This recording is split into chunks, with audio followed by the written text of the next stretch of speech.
أعوذ بالله من الشيطان الرجيم.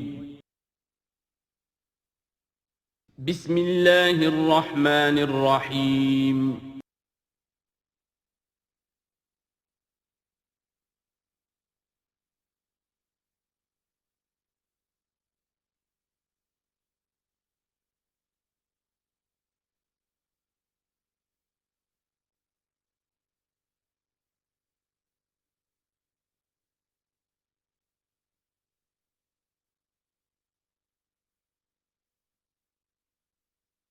اعوذ باللہ من الشیطان الرجیم بسم اللہ الرحمن الرحیم قل لا اقول لکم عندی خزائن اللہ ولا اعلم الغیب ولا اقول لکم انی ملک ان اتبع الا ما یوحی الی قل هل یستوی الاعمی والبصیر افلا تتفکرون صدق اللہ العظیم۔ اے نبی ان سے کہہ دیجئے میں تم سے یہ نہیں کہتا کہ میرے اختیار میں ہیں اللہ کے خزانے، تم مجھ سے کہتے ہو یہ دکھاؤ یہ دکھاؤ یہ دکھاؤ، میں نے کب دعویٰ کیا ہے کہ میرا اختیار ہے؟ کسی شخص سے مطالبہ کیا جانا چاہیے اس کے دعوے کے مطابق۔ میں نے الوہیت میں داخل ہونے کا کب دعویٰ کیا؟ میں نے تو دعویٰ کیا ہے کہ میں اللہ کا ایک بندہ ہوں، عام انسان ہوں، بشر ہوں، مجھ پر وحی آئی ہے، مجھے مامور کیا گیا ہے کہ تمہیں متنبہ کر دوں، وہ کام میں کر رہا ہوں۔ لا اقول لکم عندی خزائن اللہ، میں تو نہیں کہتا کہ میرے پاس کوئی اللہ کے خزانے ہیں، میرے اختیار میں ہیں۔ ولا اعلم الغیب، نہ میں نے یہ دعویٰ کیا ہے کہ غیب کا علم مجھے حاصل ہے۔ ولا اقول لکم انی ملک، نہ میں نے تم سے کبھی یہ کہا ہے یا کہتا ہوں کہ میں فرشتہ ہوں۔ ان اتبع الا ما یوحی الی، میں تو بس اتباع کر رہا ہوں اس شے کی کہ جو مجھے طرف وحی کی جا رہی ہے۔ قل هل یستوی الاعمی والبصیر، کہیے تو پھر اب برابر ہو جائیں گے دیکھنے والے اور اندھے؟ افلا تتفکرون، تو کیا تم تفکر نہیں کرتے، غور و فکر سے کام نہیں لیتے؟ وانذر بہ، اب پھر یہاں بہ پر زور دے رہا ہوں میں۔ اے نبی اس قرآن کے ذریعے سے خبردار کر دیجئے، آپ کا کام انذار ہے، تبشیر ہے۔ اوپر آ چکا ہے وما نرسل المرسلین الا مبشرین، پہلے آ چکا ہے اوحی الی ھذا القرآن لانذرکم بہ ومن بلغ، یہاں پھر آیا وانذر بہ الذین یخافون ان یحشروا الی ربہم، خبردار کر دیجئے اس کے ذریعے سے ان لوگوں کو کہ جنہیں واقعتاً کچھ خوف ہے کہ وہ اپنے رب کی طرف لے جائے جائیں گے۔ جیسا کہ میں نے آپ کو بتایا تھا کہ ان میں بھی بہت کم لوگ تھے کہ جو بعث بعد الموت کے منکر تھے، وہ یہ کہتے تھے کہ ہاں ہے، قیامت ہے، اٹھیں گے، اپنے رب کے پاس جائیں گے، لیکن وہاں ہمارے چھڑانے والے ہیں، وہ ہمیں بچا لیں گے۔ وانذر بہ الذین یخافون ان یحشروا الی ربہم لیس لہم من دونہ ولی ولا شفیع، ان کے لیے کوئی نہیں ہوگا اللہ کے سوا، نہ کوئی حمایتی نہ سفارش کرنے والا۔ اپنی ان مغالطوں کو رفع کر لیں، ان غلط فہمیوں کو رفع کر لیں۔ لعلہم یتقون، شاید کہ ان میں تقوی پیدا ہو جائے، شاید کہ وہ ڈر جائیں، شاید کہ خوف پیدا ہو جائے۔ ولا تطرد الذین یدعون ربہم بالغداۃ والعشی یریدون وجہہ، اور مت دھتکاریے آپ ان لوگوں کو کہ جو پکارتے ہیں اپنے رب کو صبح و شام اور وہ اس کی چہرے کے طالب ہیں، اس کی رضا کے جویا ہیں۔ یہ اصل میں اشارہ ہو رہا ہے کہ تمام رسولوں کے ساتھ یہ معاملہ ہوا، خاص طور پر حضرت نوح کے ساتھ بھی، کہ جو بڑے بڑے سرداران ہوتے تھے قوم کے، وہ کہتے تھے کہ اے نوح ہم تو تمہارے پاس آنا چاہتے ہیں، سمجھنا چاہتے ہیں بات کیا ہے، لیکن ہم دیکھتے ہیں جب بھی آئیں تمہارے پاس، تمہاری محفل میں بیٹھے ہوتے ہیں ہمارے کمی کاری ملازم گھٹیا لوگ، اب ہماری شایان شان نہیں ہے کہ ہم ان کے ساتھ بیٹھیں۔ یہی بات حضور سے کہتے تھے کہ ہم آتے ہیں آپ کے پاس بات سمجھنے کے لیے، یہ آپ کے گرد جو جمگھٹا لگا رہتا ہے یہ ہمارے غلام لوگ ہیں، یہ ہمارے جو ہیں معاشرے کے پست طبقات ہیں، یہ آپ کے آس پاس ہوتے ہیں، تو پھر ہمارے شایان شان یہ نہیں ہے کہ ہم ان کی موجودگی میں آپ سے بات کریں۔ اس پر جواب دیا جا رہا ہے اے نبی آپ ان کی باتوں سے کوئی اثر نہ لیں، آپ خام خواہ اپنے ان ساتھیوں کو، چاہے وہ غریب ہیں چاہے وہ پست طبقات سے ہیں، لیکن ان کی شان یہ ہے کہ وہ صبح و شام اللہ کو پکارتے ہیں، اللہ سے دعا کرتے ہیں، مناجات کرتے ہیں، تسبیح و تحمید کرتے ہیں، اور وہ اس کے چہرے، اس کے روح انور کے طالب ہیں، وہ اس کے رضا چاہتے ہیں، اس کی خوشی چاہتے ہیں۔ انہوں نے اپنی زندگی جو ہے من یشری نفسہ ابتغاء مرضات اللہ، یہ تو وہ لوگ ہیں جنہوں نے اپنی جانیں جو ہے اللہ کی رضا جوئی کے لیے، اللہ کی رضا حاصل کرنے کے لیے تج دی ہیں۔ ما علیک من حسابہم من شیء، آپ کے ذمے ان کے حساب میں سے کچھ نہیں ہے۔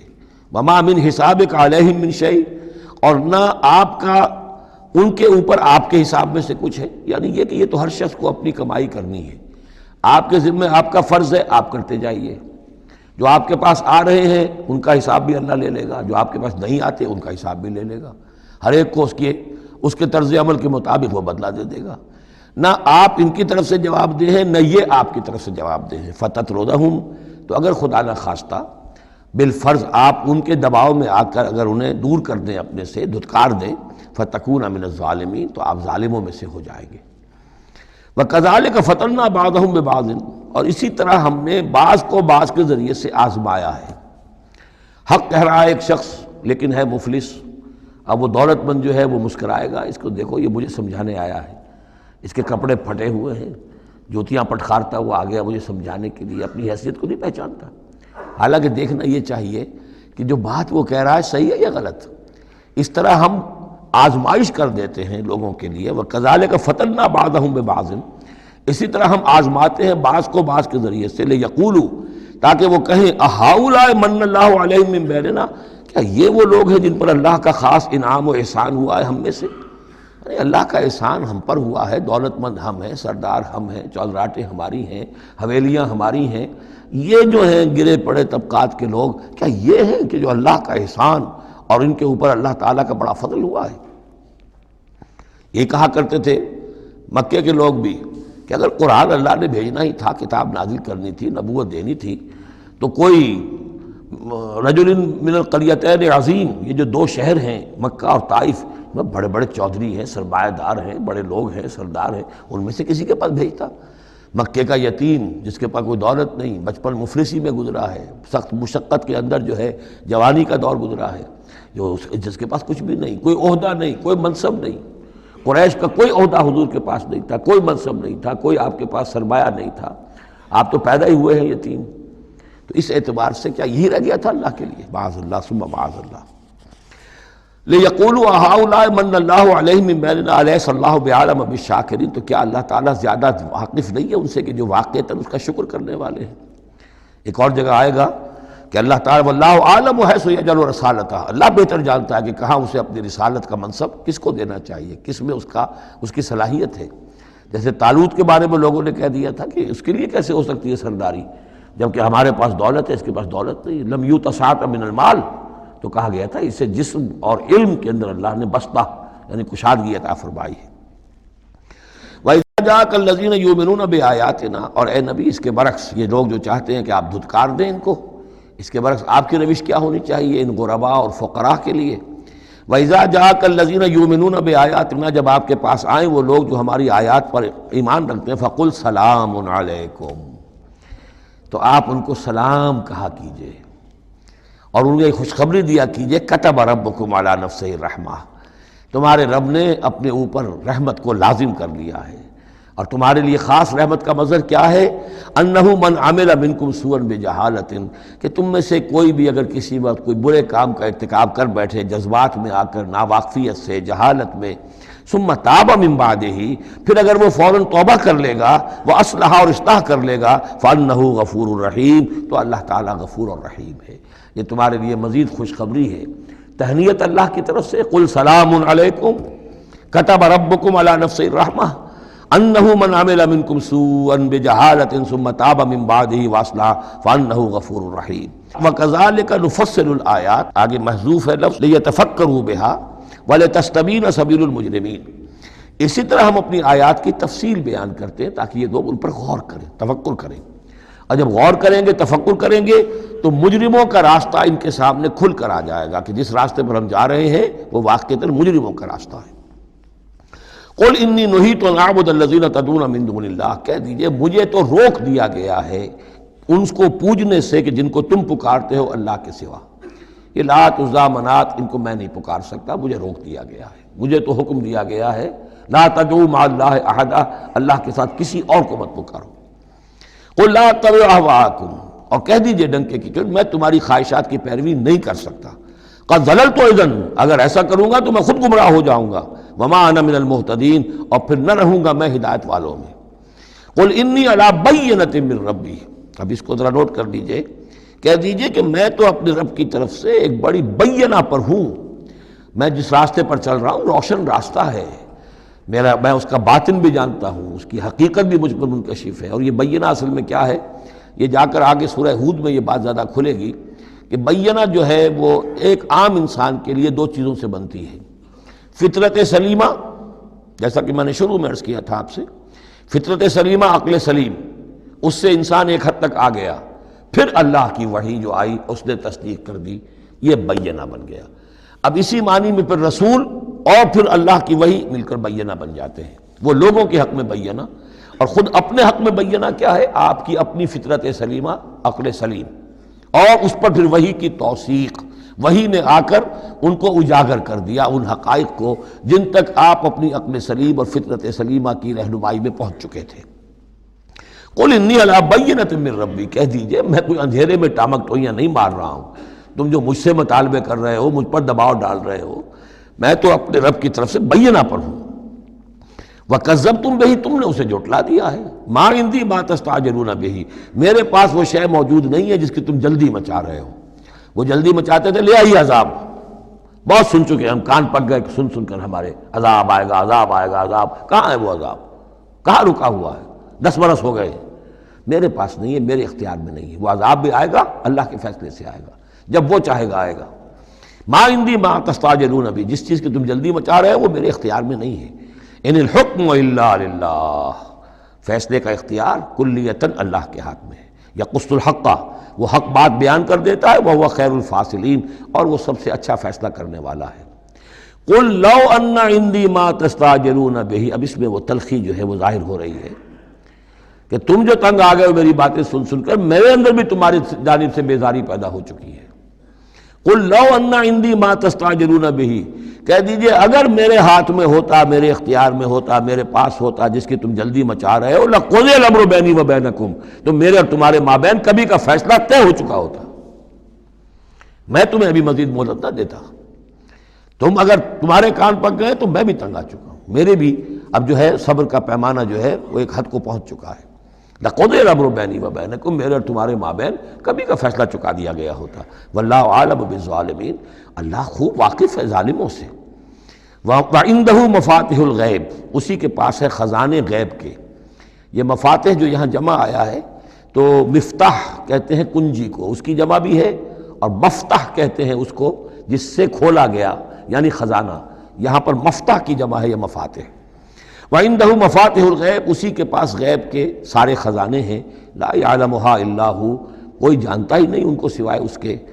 وَيَعْلَمُ مَا فِي الْبَرِّ وَالْبَحْرِ، اور وہ تو جانتا ہے جو کچھ خشکی میں ہے اور جو کچھ سمندر میں ہے۔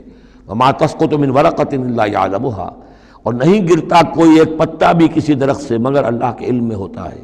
وَلَا حَبَّةٍ فِي ظُلُمَاتِ الْأَرْضِ وَلَا رَطْبٍ وَلَا يَابِسٍ، نہیں گرتا کوئی دانہ، نہ زمین کی تاریکیوں میں، وہ دانہ گھستا ہے زمین کے اندر بیج کی شکل میں، ولا رطبن، نہ کوئی ہری چیز تر و تازہ، ولا یابس، نہ سوکھی چیز، الا فی کتاب مبین، ایک کتاب مبین میں سب کی سب موجود ہے۔ یہ کتاب مبین اللہ کا علم قدیم ہے، اللہ کا علم قدیم جس میں کہ ہر شے موجود ہے، ما کان و ما یکون، آن واحد کی طرح۔ وَهُوَ الَّذِي يَتَوَفَّاكُمْ بِاللَّيْلِ، اب یہ لفظ یہاں پر آ گیا ہے، وہ جو قادیانیوں کے ساری خباثت کا توڑ جو ہے، وہ جو میں نے وضاحت آپ کو بیان کی تھی کہ وفا یوفی یتوفا، اب یہاں آ گیا وَهُوَ الَّذِي يَتَوَفَّاكُمْ بِاللَّيْلِ، وہی ہے جو تمہیں وفات دیتا ہے رات کے وقت۔ کیا وفات دیتا ہے؟ کیا انسان مر جاتا؟ نہیں، جان تو رہتی ہے، شعور نہیں رہتا۔ میں نے کہا تھا 3 چیزیں ہیں، جسم ہے، جان ہے، جان میں شعور ہے۔ بڑا پیارا ایک شعر ہے فارسی کا، جان نہاں در جسم او در جان نہاں، جسم کے اندر تو پنہا ہے جان، جان میں وہ پنہا ہے۔ 3 چیزیں ہو گئیں۔ یہاں اس شعر میں وہ سے مراد کچھ اور ہے، اس وقت میں اس پر نہیں جاؤں گا، لیکن 3 چیزیں سمجھ لیجئے۔ جان نہاں در جسم، جسم کے اندر جان پنہا ہے، او در جان نہاں، وہ جان میں نہاں ہے، اے نہاں اندر نہاں اے جان جان۔ یہ پھر کسی اور جگہ پر پڑھیں گے اس شعر کو انشاءاللہ۔ اب سمجھ لیجئے، ایک جسم ہے، جسم میں جان ہے، جان میں شعور ہے، اصل شے تو شعور ہے، لہذا نیند میں صرف شعور لے گئے، موت ہوئی تو شعور بھی لے گئے، جان بھی لے گئے، اور عیسیٰ کو لے گئے، شعور بھی لے گئے، جان بھی لے گئے، جسم بھی لے گئے۔ تو توفع جو ہے کل کا کل پورے طور پر ہوا ہے حضرت عیسیٰ علیہ السلام کا۔ ہمارا توفع یا توفی جو ہوتا ہے وہ تو ادھورا ہوتا ہے، جسم یہیں رہ جاتا ہے، جان اور شعور چلا جاتے ہیں، اور نیند میں شعور چلا گیا۔ وَهُوَ الَّذِي يَتَوَفَّاكُم بِاللَّيْلِ وَيَعْلَمُ مَا جَرَحْتُم بِالنَّهَارِ، وہی ہے جو تمہیں وفات دے دیتا ہے، قبضے میں لے لیتا ہے، یتوفاکم رات کے وقت، اور وہ جانتا ہے جو کچھ کہ تم کرتے ہو دن کے وقت۔ ثم یبعثکم فیہ، پھر وہ دوبارہ اگلی صبح کو پھر تمہیں اٹھا دے گا، لیقضی اجل مسمی، تاکہ وہ تمہاری جو مہلت ہے وہ پوری ہو جائے۔ یعنی روزانہ ایک طرح سے ہم موت کی آغوش میں چلے جاتے ہیں۔ آدھی موت تو ہے، نیند کسے کہتے ہیں؟ آدھی موت ہے۔ یہی وجہ ہے کہ جو دعا ہے صبح کو اٹھنے کے وقت کی جو مسنون دعا ہے، الحمدللہ الذی احیانی بعدما اماتنی والیہ النشور، کل شکر اور کل حمد اور کل تعریف اس اللہ کے لیے ہے جس نے مجھے دوبارہ زندہ کیا اس کے بعد کہ مجھ پر موت وارد کر دی تھی۔ نیند جو ہے وہ موت کی بہن ہے، اور اسی طرح اٹھنا ہے اللہ کی طرف۔ یہ بڑا ایک عجیب نکتہ ہے، اس کو ذہن میں اس کو اپریشیٹ کیجئے۔ جو شخص صبح آنکھ کھلتے ہی جس کے زبان پر یہ الفاظ آتے ہوں، الحمدللہ الذی احیانی بعدما اماتنی والیہ النشور، قیامت کے دن جب وہ اٹھے گا اس کی زبان پر یہی ترانہ خود بخود آ جائے گا، اس وقت ہوگا وہ 100% درست۔ الحمدللہ الذی احیانی بعدما اماتنی والیہ النشور، کیونکہ عادت پڑی ہے، ہمیشہ کہا ہے، جیسے ہی شعور آیا الحمدللہ الذی احیانی بعدما اماتنی والیہ النشور، تو یہ وہ ترانہ جو ہے جو کہ باعث بعد الموت کے وقت ہماری زبان پر ہوگا، اس کا ریہرسل ہے جو آپ روزانہ کریں گے اگر یہ عادت پختہ کر لیں۔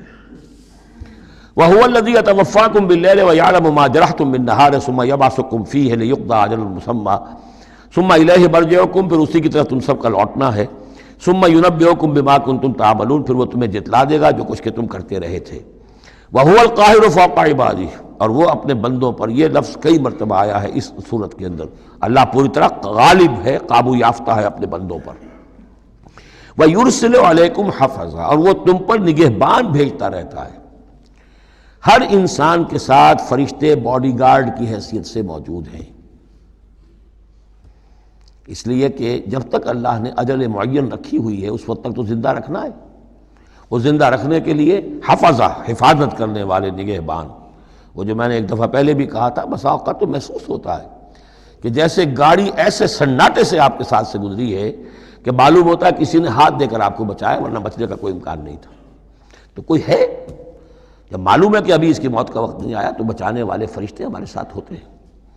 حتیٰ اذا جاء احدکم الموت، یہاں تک کہ جب تم میں سے کسی کی موت کا وقت آتا ہے، توفتہ رسلنا، اب یا پھر توفا آ گیا، اب یہاں پہ شعور اور جان دونوں جائے گا۔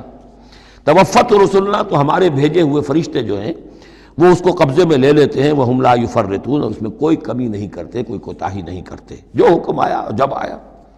ثم ردوا الی اللہ مولاہم الحق، پھر وہ لوٹا دیے جاتے ہیں اب اللہ کی طرف جو ان کا مولا ہے برحق، سچا۔ الا لہ الحکم، آگاہ ہو جاؤ، فیصلے کا اختیار اسی کے ہاتھ میں ہے، حاکمیت اسی کی ہے۔ ان الحکم الا للہ، یہ دوسری مرتبہ آیا یہاں۔ وہو اسرع الحاسبین، اور وہ حساب کرنے والوں میں سب سے بڑھ کر تیز ہے، یعنی اسے دیر نہیں لگے گی۔ اس کے کمپیوٹرز جو ہیں وہ کوئی بہت ہی سپر کمپیوٹر جن کا ہم تصور بھی نہیں کر سکتے۔ قل من ینجیکم من ظلمات البر والبحر تدعونہ تضرعا وخفیا، ان سے پوچھئے کون تمہیں نجات دیتا ہے اندھیروں میں سے، وہ تاریکی کے ہوں یا سمندر کے۔ سمندر میں گھپ اندھیرا ہے، کشتی چل رہی ہے، کچھ نظر نہیں آ رہا ہے، اوپر بادل بھی ہیں، اب اس وقت انسان کو کچھ نہیں سوچتا، ہاتھ کو ہاتھ سجھائی نہیں دے رہا، کون تمہیں پھر بھی بچاتا ہے وہاں؟ من ینجیکم۔ اسی طرح کوئی قافلہ ہے بھٹک گیا ہے، اندھیری شب ہے، جدا اپنے قافلے سے ہے تو، اب یہ کہ اندھیرے کے اندر بھٹک رہا ہے، نہ دائیں کا نہ بائیں کا پتہ نہیں، ہر درخت معلوم ہوتا ہے کوئی آسیب ہے، کوئی بھوت ہے جنہیں چلا آ رہا ہے، پھر بھی اللہ بچاتا ہے تمہیں۔ من ینجیکم من ظلمات البر والبحر تدعونہ تضرعا وخفیا، اس وقت تو تم پکارتے ہو اللہ کو بہت ہی گڑ گڑاتے ہوئے اور دل ہی دل میں خفیہ خفیہ، اللہ بچا دے، اے اللہ اس وقت کو راستہ بنا دے، کوئی دستگیری ہو جائے، کسی طرف سے روشنی ہو جائے۔ لئن انجانا من ہذہ، اور کہتے ہو تم دل میں اگر اللہ نے ہم کو اس سے بچا لیا، نجات دے دی لنکونن من الشاکرین، پھر تو اب باقی زندگی تو بالکل اللہ کے شکر گزار بندے بن کر ہم گزار دیں گے۔ قل اللہ ینجیکم منہا، اللہ تعالیٰ پھر نجات دیتا ہے تمہیں اس سے، ومن کل کرب، اور ہر کرب سے، ہر تکلیف سے، ثم انتم تشرکون، پھر اس کے بعد تم آگے پھر شرک شروع کر دیتے ہو، پھر تمہیں اپنی دیویاں دیوتا، اپنے آلہہ، اپنے چودھری، اپنے سردار یاد آ جاتے ہیں۔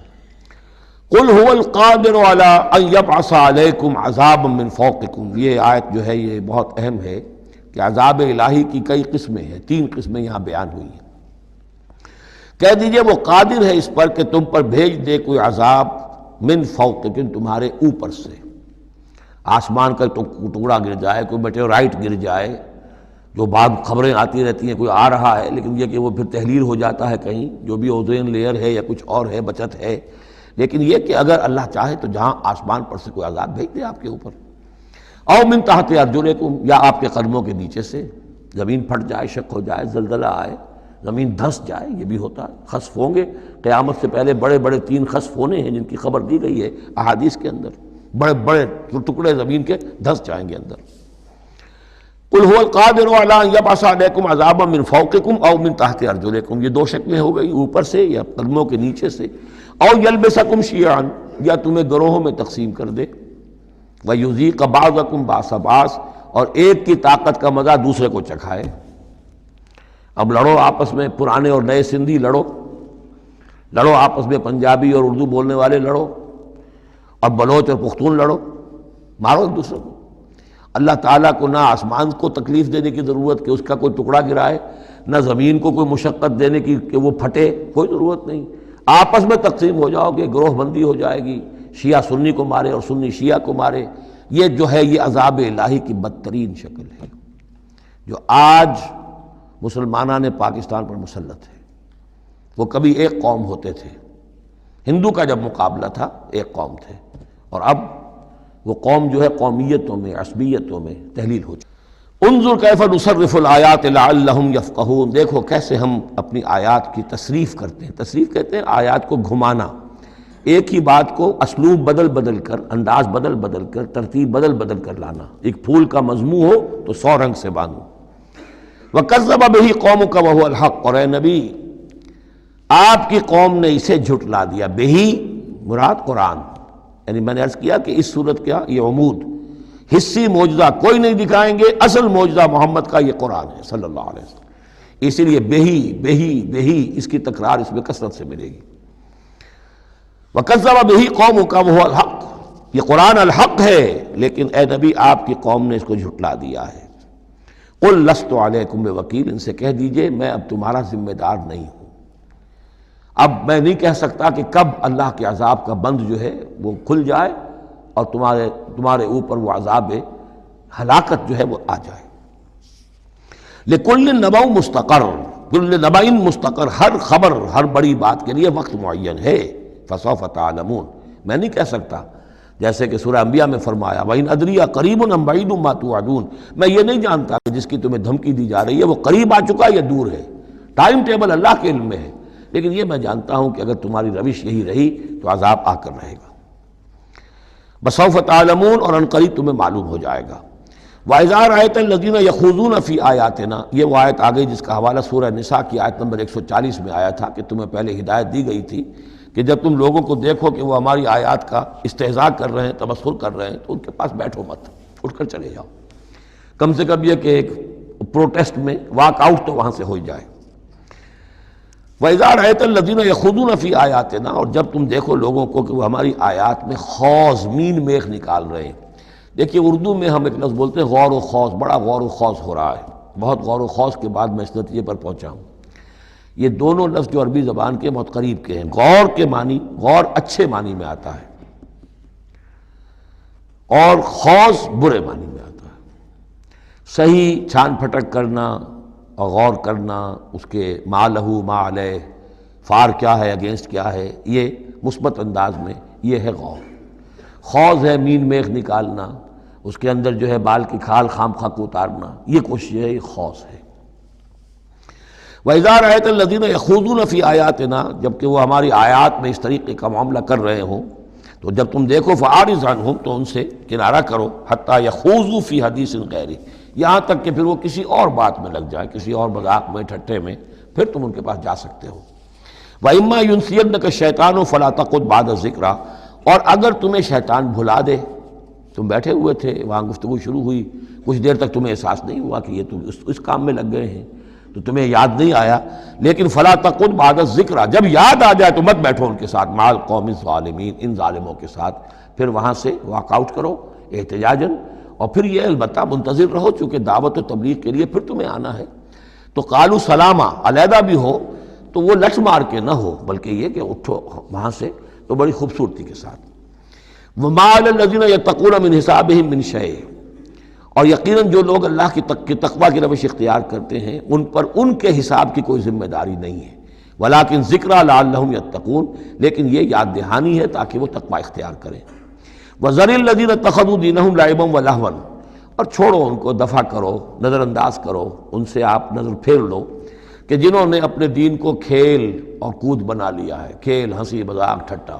بہت سے لوگ اب بھی مل جائیں گے آپ کو دین کے معاملے میں کبھی سنجیدہ ہوتے ہی نہیں، دین کی بات اگر شروع ہوگی تو وہ اسے استہزاء میں، تمسخر میں، ٹٹ بٹس میں، انیکڈوٹس میں، یہ واقعات یوں ہو گیا تھا، یہ ایسا تھا، اس میں اس کو جو ہے وہ بالکل ختم کر دیں گے۔ وَذَرِ الَّذِينَ اتَّخَذُوا دِينَهُمْ لَعِبًا وَلَهْوًا وَغَرَّتْهُمُ الْحَيَاةُ الدُّنْيَا، اور ان کو تو اصل میں دھوکے میں مبتلا کر دیا ہے دنیا کی زندگی نے، ساری توجہات ادھر ہیں، بھاگ دوڑ اس کے لیے ہے، زیادہ سے زیادہ کمانا ہے، مال جمع کرنا ہے، حلال سے ہو حرام سے ہو، ساز و سامان کی فکر پڑی ہوئی ہے۔ وَذَكِّرْ بِهِ، اب پھر بہی کو نوٹ کیجئے، تذکیر کیجئے، اس کے قرآن کے ذریعے سے تذکیر کیجئے، جیسے کہ سورہ قاف کی آخری آیت ہے فَذَكِّرْ بِالْقُرْآنِ مَنْ يَخَافُ وَعِيدٍ، قرآن کے ذریعے سے تذکیر کیجئے اس شخص کو کہ جس کے اندر کچھ خوف ہے اللہ کے وعدے کا اور اللہ کی وعید کا۔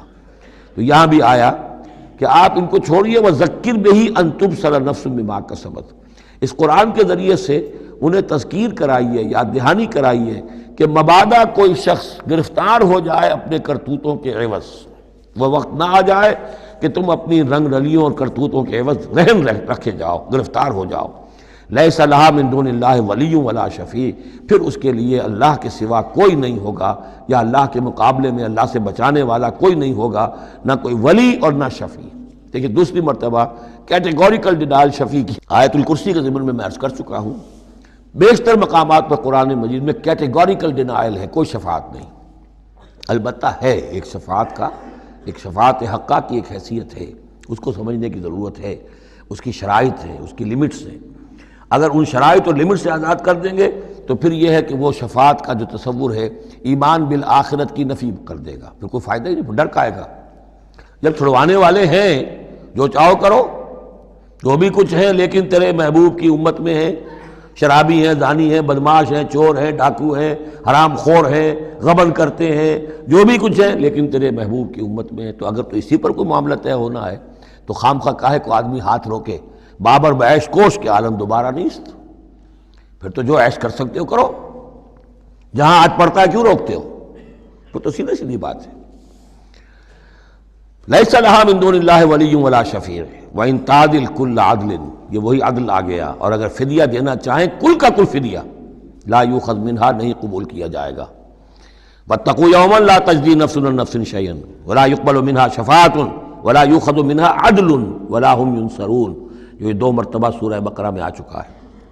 اولئک الذین ابسلوا بما کسبوا، یہ لوگ تو اب گرفتار ہو چکے ہیں اپنی کرتوتوں کے عوض، اب یہ رہن ہے۔ لہم شراب من حمیم، ان کے لیے تو ہے پینے کے لیے تو کھولتا ہوا پانی، وعذاب علیم بما کانوا یکفرون، اور دردناک عذاب ہوگا ان کے کفر کی پاداش میں۔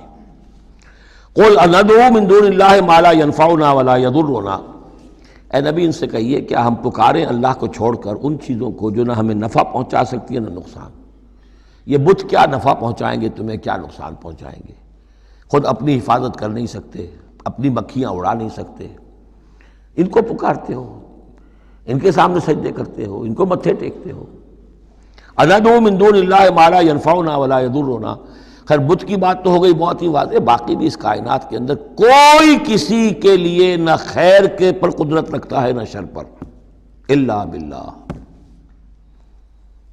لا حول ولا قوت الا باللہ، یہ یقین ہو جائے تب توحید مکمل ہوگی۔ پھر کس کے سامنے آدمی سر جھکائے خام خواہ، کس کے آگے اپنی عزت نفس پیش کرے، اس کا دھیلا کرے؟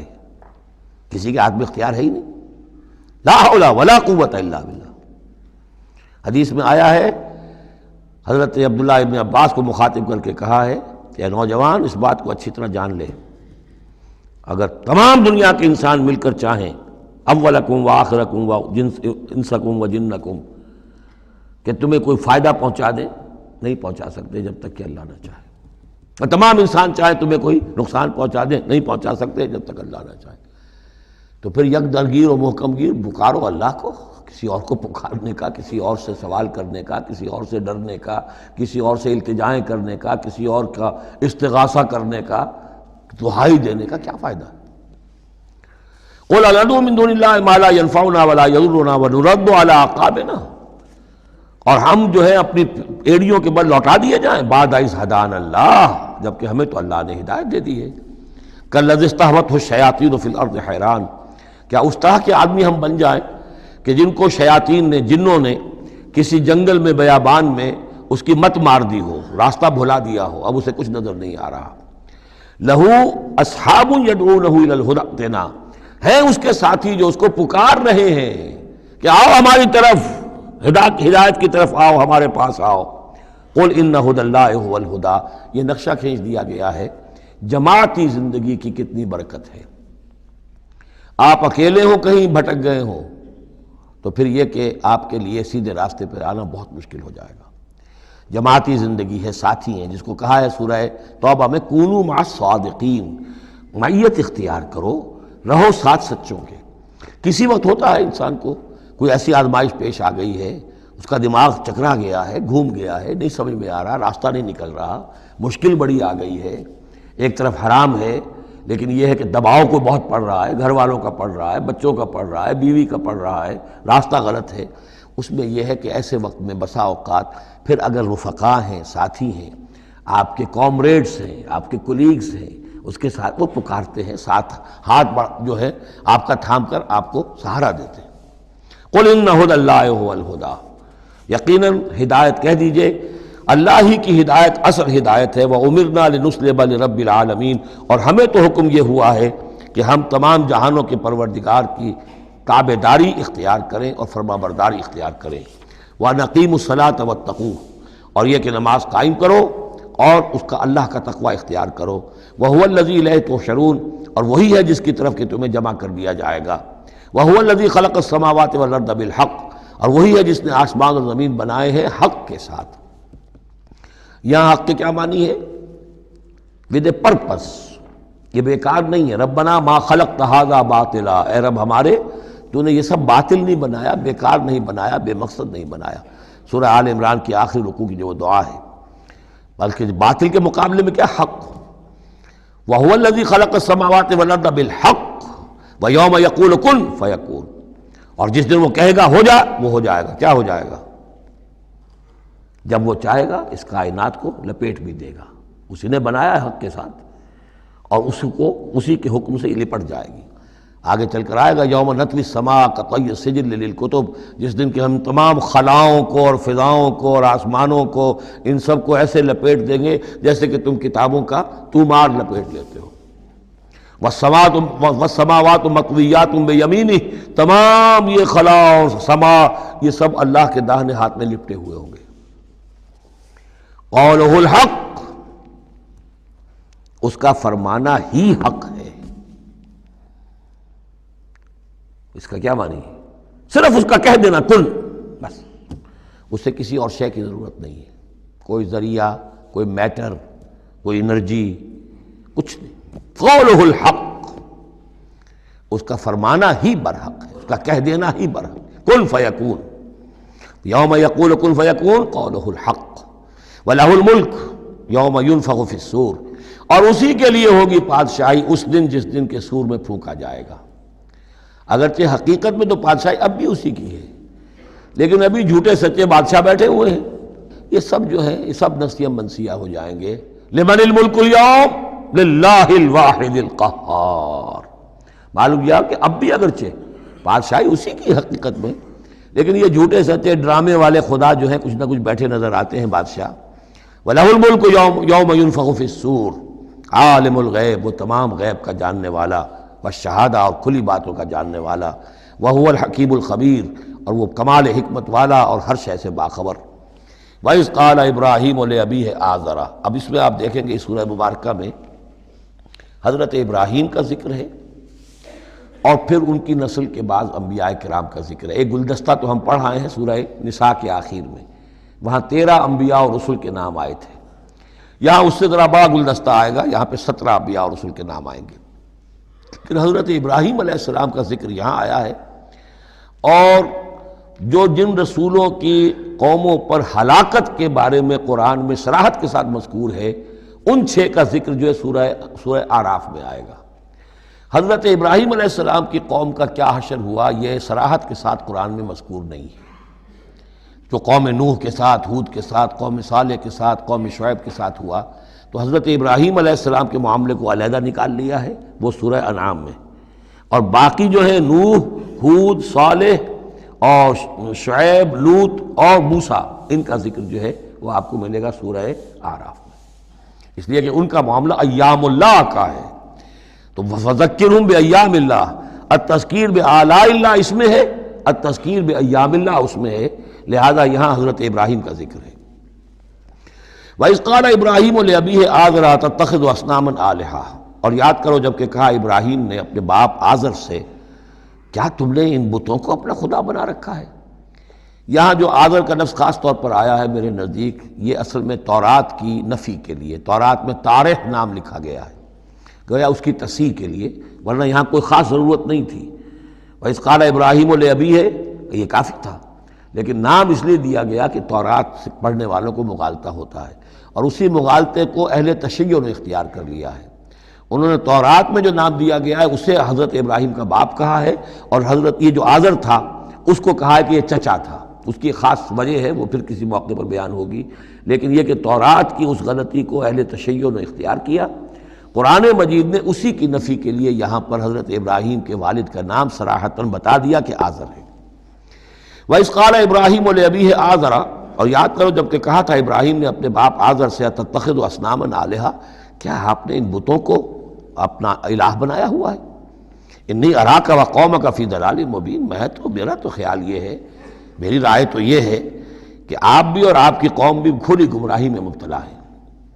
وَكَذَلِكَ نُرِي إِبْرَاهِيمَ مَلَكُوتَ السَّمَاوَاتِ وَالْأَرْضِ، اور اسی طرح ہم دکھانے لگے یا دکھاتے رہے ابراہیم کو آسمانوں اور زمین کے ملکوت۔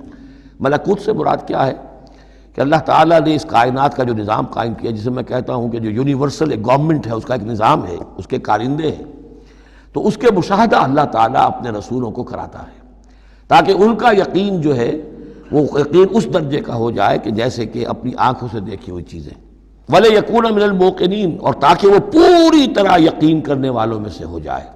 لیکن واو چونکہ یہاں آیا، اس سے پہلے ہم محذوف مانیں گے تاکہ وہ اپنی قوم پر حجت قائم کر سکے اور پوری طرح یقین کرنے والوں میں سے ہو جائے۔ یہ جو آگے آ رہا ہے یہ در حقیقت حضرت ابراہیم علیہ السلام کی طرف سے اپنی قوم پر حجت کو اس طور سے پیش کیا گیا ہے۔ بعض حضرات کے نزدیک یہ ہے کہ یہ حضرت ابراہیم کا اپنا ذہنی ارتقاء ہے کہ واقعتاً انہوں نے سمجھا یہ ستارہ خدا ہے، پھر ڈوب گیا تو کہا کہ نہیں نہیں یہ تو ڈوب گیا، پھر چاند کو دیکھا تو چاند خدا ہے، پھر کہا نہیں یہ تو یہ بھی جو ہے غروب ہو گیا، پھر سورج کو کہا۔ تو یہ بات اصل میں بعض حضرات کی رائے ہے یہ، اور الفاظ سے کچھ متبادر بھی ہوتا ہے، لیکن یہ ہے کہ زیادہ صحیح رائے جس سے کہ آگے آ جائے گا وَتِلْكَ حُجَّتُنَا آتَيْنَاهَا إِبْرَاهِيمَ عَلَىٰ قَوْمِهِ، تو معلوم ہوتا ہے کہ یہ اصل میں حضرت ابراہیم علیہ السلام نے حجت قائم کرنے کے لیے یہ تدریج اختیار کی اپنی قوم کو سمجھانے کے لیے۔ اور حضرت ابراہیم علیہ السلام اللہ کے نبی تھے، اور نبی کوئی بھی زندگی کے کسی بھی مرحلے پر مشرک نہیں ہوتا، اس کی شریعت، اس کی سرشت اتنی خالص ہوتی ہے۔ صدیقین مشرک نہیں ہوتے، نبی تو ان سے بھی اونچے درجے کے ہیں۔ حضرت ابو بکر نے کبھی شرک نہیں کیا، حضرت عثمان نے کبھی شرک نہیں کیا، جو صدیقین ہیں صحابہ میں سے۔ وَكَذَلِكَ نُرِي إِبْرَاهِيمَ مَلَكُوتَ السَّمَاوَاتِ وَالْأَرْضِ وَلِيَكُونَ مِنَ الْمُوقِنِينَ فَلَمَّا جَنَّ عَلَيْهِ اللَّيْلُ، جب ان پر رات جو ہے اس نے تاریکی کر دی، رَأَىٰ كَوْكَبًا، انہوں نے دیکھا ایک چمکدار ستارے کو، قَالَ هَٰذَا رَبِّي، انہوں نے کہا یہ میرا رب ہے۔ یہ گویا کہ کہنے کیا، ہاں یہ میرا رب ہے۔ اب یہ سوالیہ انداز بھی ہو سکتا ہے، ود سائن آف ایکسکلیمیشن ہو سکتا ہے کہ لوگوں کو کہنے کے لیے کہ یہ رب ہے، یہ انٹروگیشن کا بھی ہو سکتا ہے۔ ھذا ربی فلما افل قال لا احب الافلین، جب وہ ڈوب گیا تو کہا بھائی یہ ڈوب جانے والی شے تو پھر میں تو پسند نہیں کر سکتا کہ میں اس کو اپنا خدا مان لوں۔ یہ قوم جو تھی ستارہ پرست بھی تھی، بت پرست بھی تھی، ستارہ پرست بھی تھی، اور نمبر 3 شاہ پرست بھی تھی۔ تینوں قسم کے شرک اس قوم میں موجود تھے کہ جس میں حضرت ابراہیم بھیجے گئے۔ یہ بیبیلونیا یا عراق، آج کا عراق، سابق بیبیلونیا، اس کا ایک شہر اس شہر کے بھی اب کھنڈرات نکل آئے ہیں، کھدائیاں ہو چکی ہیں۔ شہر میں پیدا ہوئے ہیں، پھر وہاں سے ہجرت کر کے فلسطین گئے ہیں، اور پھر حضرت اسماعیل کو آباد کیا ہے حجاز میں، اور اپنے بیٹے حضرت اسحاق کو آباد کیا ہے فلسطین میں۔ تو یہ ان کے ذہن میں رکھیے۔ اور اس وقت عراق میں یہ شرک جو ہے گھٹا ٹوپ اندھیرے تھے کہ ان کے ہاں بت پرستی بھی تھی، ستارہ پرستی بھی تھی، اور تیسرے یہ کہ بادشاہ بھی نمرود جو تھا وہ یہ کہتا تھا کہ میں خدا ہوں۔ اس کا مکالمہ جو ہے جو اس نے کیا تھا محاجہ حضرت ابراہیم سے، وہ سورہ بقرہ میں ہم پڑھ چکے ہیں۔ انا احیی و امید، میں بھی یہ اختیار رکھتا ہوں، جس کو چاہوں زندہ رکھوں، جس کو چاہوں مار دوں۔ فلما رأى القمر بازغا، جب انہوں نے دیکھا چاند چمکتا ہوا، قال ھذا ربی، کہا ہاں یہ معلوم ہوتا ہے کہ یہ ہے رب۔ فلما افل قال لئن لم يهدنی ربی، جب وہ بھی ڈوب گیا، غائب ہو گیا، تو انہوں نے کہا کہ اگر میرے رب نے مجھے ہدایت نہ دی تو پھر میں تو قوم ضالین میں سے ہو جاؤں گا۔ گویا کہ ابھی یہ الفاظ ہیں کہ جن سے اشارہ ہوتا ہے کہ شاید ابھی ان کا اپنا ذہنی اور فکری ارتقاء ہو رہا ہے۔ میں نے کہا تھا کہ الفاظ سے متبادر ہوتا ہے، لیکن یہ کہ ان دونوں چیزوں کو، دونوں سائڈز کو ناپ تول کر جو رائے بنتی ہے وہ دوسری ہے۔ فلما رأى الشمس بازغة، جب دیکھا سورج بہت چمکدار، قال ھذا ربی ھذا اکبر، تو فرمایا ہاں یہ ہے رب، یہ سب سے بڑا ہے۔ فلما افلت، جب وہ بھی ڈوب گیا، قال یا قوم انی بریء مما تشرکون، انہوں نے کہا اے میری قوم کے لوگوں، میں تو بری ہوں، اعلان برات کرتا ہوں ان سب سے جنہیں تم شریک ٹھہرا رہے ہو۔ انی وجہت وجہی للذی فطر السماوات والارض حنیفا، میں نے تو اپنا رخ کر لیا ہے، اپنا چہرہ جو ہے ادھر کر لیا ہے اس ہستی کی طرف جس نے آسمانوں اور زمین کو بنایا یکسو ہو کر، وما انا من المشرکین، اور میں مشرکوں میں سے نہیں ہوں۔ وحاجہ قومہ، اب اس پر محاجہ کیا ان سے ان کی قوم نے، وہ حجت بازی شروع کر دی، یہ تم نے کیا کہہ دیا؟ سارے دیویوں کی نفی کر دی، سارے ستاروں کی نفی کر دی، ہر چیز کی نفی کر دی، اب تم پر مار پڑے گی فلاں دیوی کی اور فلاں ستارے کی نحوست جو ہے اس کا تم نے انکار کیا، اب تیار ہو جاؤ، اب تمہارے اوپر شامت آئے گی۔ قال تحاجونی فی اللہ وقد ہدان، انہوں نے فرمایا مجھ سے محاجہ کر رہے، حجت بازو کر رہے اللہ کے بارے میں، جبکہ اس نے تو مجھے ہدایت دے دی ہے، مجھے تو اللہ نے ہدایت دی ہے۔ ولا اخاف ما تشرکون بہ، اور مجھے کوئی خوف نہیں ان ہستیوں کا جنہیں تم شریک ٹھہرا رہے ہو، مجھے کوئی خوف نہیں۔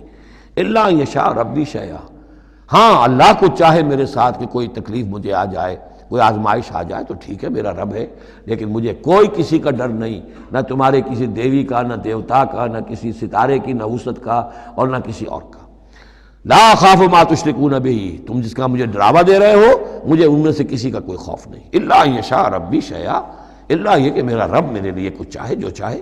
وسع ربی کل شیء علما، یقیناً میرا رب جو ہے وہ تو ہر شے کے علم کے اعتبار سے احاطہ کیے ہوئے ہے۔ افلا تتذکرون، تو کیا تم عقل سے کام نہیں لیتے، تم نہیں سوچتے، نصیحت اخذ نہیں کرتے؟ وکیف اخاف ما اشرکتم، میں کیسے ڈروں ان سے جنہیں تم نے شریک ٹھہرا رکھا ہے۔ ولا تخافون انکم اشرکتم باللہ، جبکہ تم نہیں ڈرتے کہ تم نے اللہ کے ساتھ شریک ٹھہرا دیے۔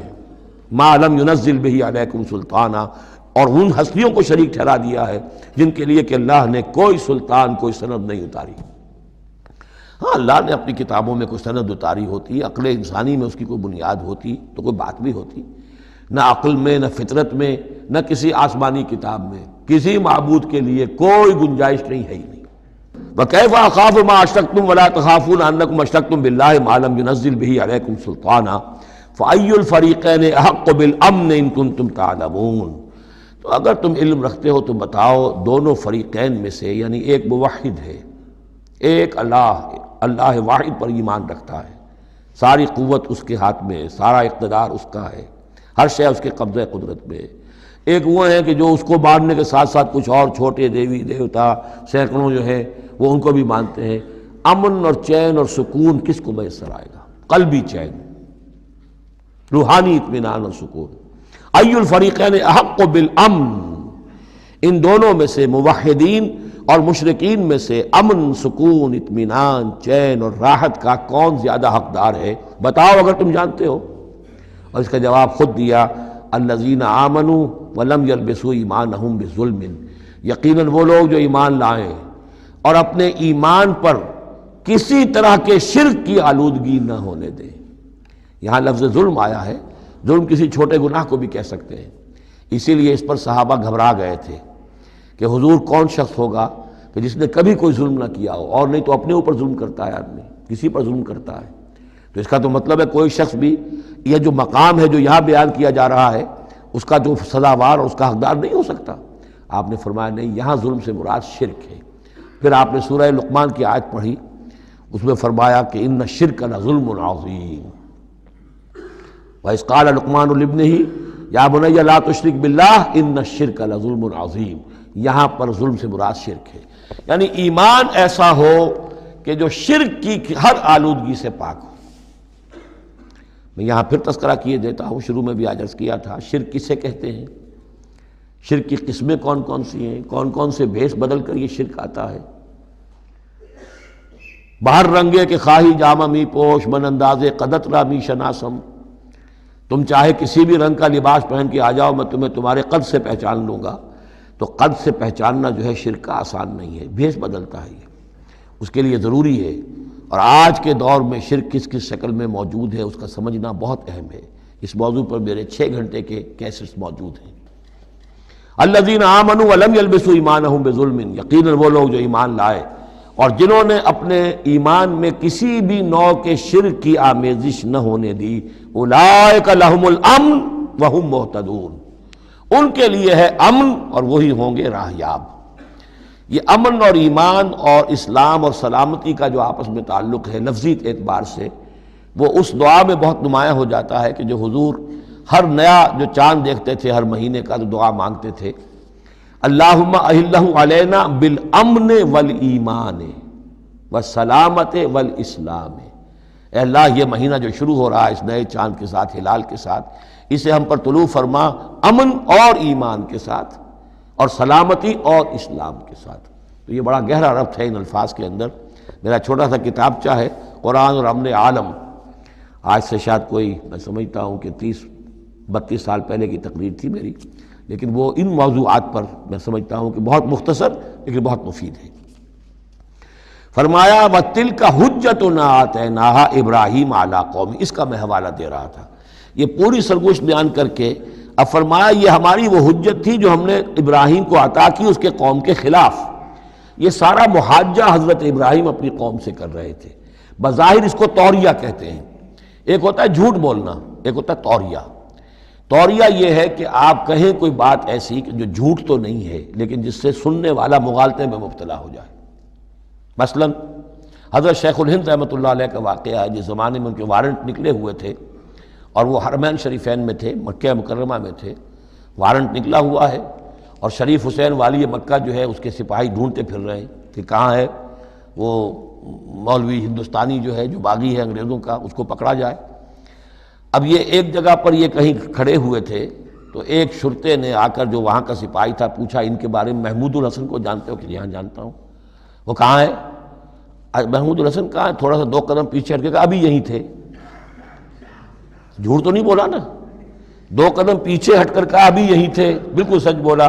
اس نے سمجھا ابھی یہیں تھے، دوڑا ادھر، دوڑ گیا اپنے نکل گئے۔ اس کا نام ہے توریہ۔ یہ جھوٹ بھی نہیں ہے لیکن یہ کہ سننے والے کو مغالطہ بھی ہو گیا۔ اصل میں حضرت ابراہیم علیہ السلام کے کلام میں یہ توریہ کا انداز جو ہے وہ بہت ہے، تاکہ لوگوں کو، جیسے جب بتوں کو سب کو توڑ دیا تو کہا کہ اس نے توڑا ہوگا، یہ جو بڑا ہے جو صحیح سالم کھڑا ہوا ہے بڑا بت، اور تیشہ بھی جو ہے جس سے توڑا تھا سب کو وہ اس کی گردن میں لگا دیا کہ یہ جو ہے جو آلہ ہے، آلہ واردات بھی اسی کے پاس سے برآمد ہو رہا ہے اور یہ سالم ہے، باقی سب ٹوٹ گئے ہیں، تو قرائن کی شہادت بھی ہے کہ یہی ہے، پکڑو اس کو۔ تو یہ ہوتا ہے ان کو سمجھانے کے لیے کہ وہ سوچیں، دروں بینی پر آمادہ ہو جائیں۔ تو یہ ہے میرے نزدیک ان آیات کا محل یہ ہے۔ وَتِلْكَ حُجَّتُنَا آتَيْنَاهَا إِبْرَاهِيمَ عَلَىٰ قَوْمِهِ، اور یہ ہماری وہ دلیل تھی جو ہم نے عطا فرمائی ابراہیم کو اس کی قوم کے خلاف۔ نرفع درجات من نشاء، ہم بلند کرتے ہیں درجے جن کے چاہتے ہیں۔ اب ظاہر بات ہے یہاں کہنے کا مقصد یہ ہم نے ابراہیم کے درجے بہت بلند کیے۔ ان ربک حکیم علیم، یقیناً تیرا رب حکیم اور علیم ہے۔ وَوَهَبْنَا لَهُ اسحاق وَيَعْقُوب، اب وہ گلدستہ شروع ہو رہا ہے، اور ہم نے اسے عطا فرمایا اسحاق جیسا بیٹا، یعقوب جیسا پوتا، کلن ہدینا، سب کو ہم نے ہدایت دی، وَنُوحًا ہدینا من قبل، اور نوح کو ہم نے ہدایت دی تھی ان سے بھی پہلے، ومن ذریتہ، اور ان کی اولاد میں سے حضرت ابراہیم کی اولاد میں سے داؤد و سلیمان و ایوب و یوسف و موسیٰ و ہارون، کیسے کیسے عظیم نبی ہم نے اٹھائے، داؤد جیسا بادشاہ، سلیمان جیسا بادشاہ، ایوب اور یوسف اور موسیٰ اور ہارون۔ وَكَذَلِكَ نَجْزِي الْمُحْسِنِينَ، اسی طرح ہم بدلہ دیتے ہیں محسنین کو۔ یہ لوگ ظاہر بات ہے کہ ایمان کی اس بلند ترین منزل پر فائز تھے جس کو ہم پڑھ آئے سورہ مائدہ میں کہ ثُمَّ اتَّقَوْا وَأَحْسَنُوا وَاللَّهُ يُحِبُّ الْمُحْسِنِينَ۔ وَزَكَرِيَّا وَيَحْيَا وَعِیسیٰ وَإِلیاس، مزید برآں زکریا جیسے نبی، یحییٰ جیسے نبی، عیسیٰ علیہ السلام، وإلیاس کل من الصالحین، یہ سب کے سب نیک بختوں میں سے تھے۔ وإسماعیل وَالْیسع وَیونس وَلوطا، اور اسماعیل اور الیسع اور یونس اور لوط، وَكُلًّا فَضَّلْنَا عَلَى الْعَالَمِينَ، سب کو ہم نے تمام جہان والوں پر فضیلت دی۔ وَمِنْ آبائِهِمْ، اور ان کے آباء و اجداد میں سے بھی، وذریاتہم، اور ان کی نسلوں میں سے بھی، واخوانہم، اور ان کے بھائیوں میں سے بھی، واجتبیناہم، ہم نے ان کو چن لیا، پسند کر لیا، سلیکٹ کر لیا، وہدیناہم الی صراط مستقیم، اور ہم نے ان کو ہدایت دی سیدھے راستے کی طرف۔ ذالک ھدی اللہ یہدی بہ من یشاء من عبادہ، یہ اللہ کی وہ ہدایت ہے جس کی وہ ہدایت بخشتا ہے جس کو چاہتا ہے اپنے بندوں میں سے۔ وَلَوْ أَشْرَكُوا، اور اگر بالفرض وہ بھی شرک کرتے، لَحَبِطَ عَنْهُمْ مَا كَانُوا يَعْمَلُونَ، ان کے بھی سارے اعمال حبط ہو جاتے۔ شرک اتنی بری شے ہے، اتنے اونچے اونچے مراتب، اتنے اعلیٰ اعلیٰ مقامات، اللہ کی محبوب شخصیتیں، اولو العزم پیغمبر اور یہ عظیم انبیاء، لیکن بالفرض یہ سمجھانے کے لیے، ظاہر بات ہے کوئی امکان نہیں تھا کہ وہ شرک کرتے، لیکن ہمیں سمجھانے کے لیے شرک وہ شے ہے، ان اللہ لا یغفر ان یشرک بہ ویغفر ما دون ذلک لمن یشاء ولو اشرکوا لحبط عنہم ما كانوا یعملون، اگر وہ شرک کرتے تو ان کے بھی تمام اعمال حبط ہو جاتے۔ اولئک الذین آتیناہم الکتاب والحکم والنبوۃ، یہ وہ لوگ ہیں جن کو ہم نے کتاب دی، اپنی حکمت اور شریعت سے نوازا، نبوت سے سرفراز فرمایا۔ وَإِن يَكْفُرْ بِهَا هَؤُلَاءِ، اور اگر کفران نعمت کریں یہ لوگ اس کی، یہ جو آیات اب اللہ تعالیٰ نے دی ہیں تمہیں اے محمد صلی اللہ علیہ وسلم، اگر یہ لوگ ان آیات کی اب ناشکری کر رہے ہیں، کفران نعمت کر رہے ہیں، اگر وہ ان سے فائدہ نہیں اٹھا رہے، ان کی روشنی سے اپنے دلوں کو منور نہیں کر رہے، فقد وکلنا بہا قوما لیسوا بہا بکافرین، تو ہم نے ایک اور قوم کو تیار کر رکھا اس کام کے لیے کہ وہ اس کی ناقدری نہیں کرے گی، یعنی یہ کہ مدینہ کے انصار انشاءاللہ اس کی قدر کریں گے۔ مکے کے یہ لوگ جو ہیں اگر ناقدری کر رہے ہیں محمد صلی اللہ علیہ وسلم، اور تمہاری باتیں جو ہیں اب تک 10-11 برس ہونے کو آ گئے ہیں، اس کے نتائج جو ہیں بڑے ہی کم سے کم یہ کہ مایوس کن نہیں تو دل شکن ضرور ہے۔ محمد جیسا مبلغ اور رسول اور داعی اور مربی اور مزکی اور معلم، اور 10-12 برس کی جد و جہد میں بمشکل 150 پونے 200 آدمی، پہلے 10 برس میں تو بمشکل 125 آدمی تھا۔ تو یہ ہے کہ اس اعتبار سے فَإِن يَكْفُرْ بِهَا هَؤُلَاءِ، اگر یہ لوگ کفران نعمت کر رہے ہیں ان کا، فقد وکلنا بها، تو ہم نے کچھ مقرر کر دیے ہیں کچھ اور لوگ، قومن، ایک ایسی قوم لیسوا بہا بکافرین، جو ان کی شاید ان کی جو اس کی ناشکری نہیں کریں گے۔ کچھ پتہ نہیں یہ ہماری جو دعوت رجوع القرآن ہے جو کہاں کہاں پھیل رہی ہے، تو یہ بہرحال یہ آیت بڑی اہم ہے اس اعتبار سے۔ آج کے دور میں خاص طور پر یہ ہے کہ کوئی مایوسی انسان کو ہونی نہیں چاہیے، ہمیں تو پتہ بھی نہیں ہے کہ کہاں کہاں یہ بات پھیل رہی ہے، ممکن ہی نہیں ہے مجھے معلوم ہو کہ میرے کیسٹ کہاں کہاں پہنچ گئے۔ وہ تو جہاں کہیں بھی جاتا ہوں، دیکھتا ہوں، سنتا ہوں، کوئی کہتا ہے میرے پاس 300 کیسٹ آپ کے ہیں، کوئی کو ملتا ہے میرے پاس اتنے کیسٹ آپ کے ہیں، میں سنتا ہوں۔ تو اب یہ دعوت پھیل رہی ہے، اب یہ میں نہیں کہہ سکتا کہ کس جگہ پر یہ جڑ پکڑے زمین کے اندر، اور یہ انقلابی دعوت جو ہے قرآن کی وہ وہاں ایک تناور درخت بنے، ایک تحریک زبردست انقلابی اٹھے۔ فَإِن يَكْفُرْ بِهَا هَؤُلَاءِ فَقَدْ وَكَّلْنَا بِهَا قَوْمًا لَيْسُوا بِهَا بِكَافِرِينَ، اگر یہ اس کی ناقدری کر رہے ہیں تو اے نبی آپ آزردہ خاطر نہ ہو، ہم نے ایک اور قوم کو تیار کر لیا ہے کہ وہ اس کی ناقدری نہیں کریں گے۔ اولئک الذین ھدی اللہ فبہداہ مقتدہ، یہ وہ لوگ ہیں جن کو اللہ نے ہدایت دی تھی۔ یہ 17 نام جو اوپر ہم نے پڑھے ہیں، فرمایا کہ اللہ فرما رہا ہے ہم نے انہیں ہدایت دی تھی، فبہداہ مقتدہ، تو آپ بھی ان کی ہدایت کی پیروی کیجئے۔ یہ بہت اہم نقطہ ہے جو یہاں پر نوٹ کر لینے کا ہے کہ جو بھی سابقہ انبیاء کے معاملات کہیں آئیں اور ان کی نفی نہ آئے، وہ چیز گویا کہ ہم مسلمانوں کے لیے بھی وہ چیز جو ہے وہ اس قابل ہے کہ ہم اس کی اتباع کریں، اس کی پیروی کریں، اس کو مانیں۔ چنانچہ اسی اعتبار سے یہ رجم اور قتل مرتد، یہ 2 سزائیں جو ہیں یہ ہمارے ہاں اہل سنت نے اور سب تمام مسلمانوں نے یہ لی ہے کہ رجم کی سزا قرآن میں نہیں ہے، یہ سابق شریعت کی سزا ہے جس کو حضور نے برقرار رکھا ہے۔ قتل مرتد کا ذکر بھی قرآن مجید میں نہیں ہے، یہ بھی سابق امت کے اندر سابق شریعت کی سزا ہے جس کو برقرار رکھا گیا ہے۔ جب تک کسی شے کی نفی نہ ہو جائے سابق جو بھی شریعت ہے اس کی، اس وقت تک یہ ہے کہ وہ چیز بھی لاگو رہے گی۔ فرمایا اولئک الذین ھدی اللہ فبہداہ مقتدہ قل لا اسألکم علیہ اجرا، اور کہہ دیجئے کہ میں تم سے اس پر کسی اجر کا طالب نہیں ہوں، میں نے تم سے کوئی محنتانہ کا بھی طلب نہیں کیا، تم سے کوئی معاوضہ نہیں مانگا۔ ان ہوا الا ذکریٰ للعالمین، یہ نہیں ہے مگر تمام جہان والوں کے لیے یاد دہانی ہے، نصیحت ہے۔ جو چاہے اس سے کسب فیض کرے، جو چاہے اس سے نور حاصل کرے، جو چاہے اس سے صحیح صراط مستقیم تک کی رہنمائی اخذ کر لے، یہ تو اللہ تعالیٰ کی طرف سے ایک صدقہ جاریہ ہے۔ ان ہوا الا ذکریٰ للعالمین، یاد دہانی اور نصیحت ہے تمام جہان والوں کے لیے۔ بارک اللہ لی ولکم فی القرآن العظیم ونفعنی وإیاکم بالآیات والذکر الحکیم۔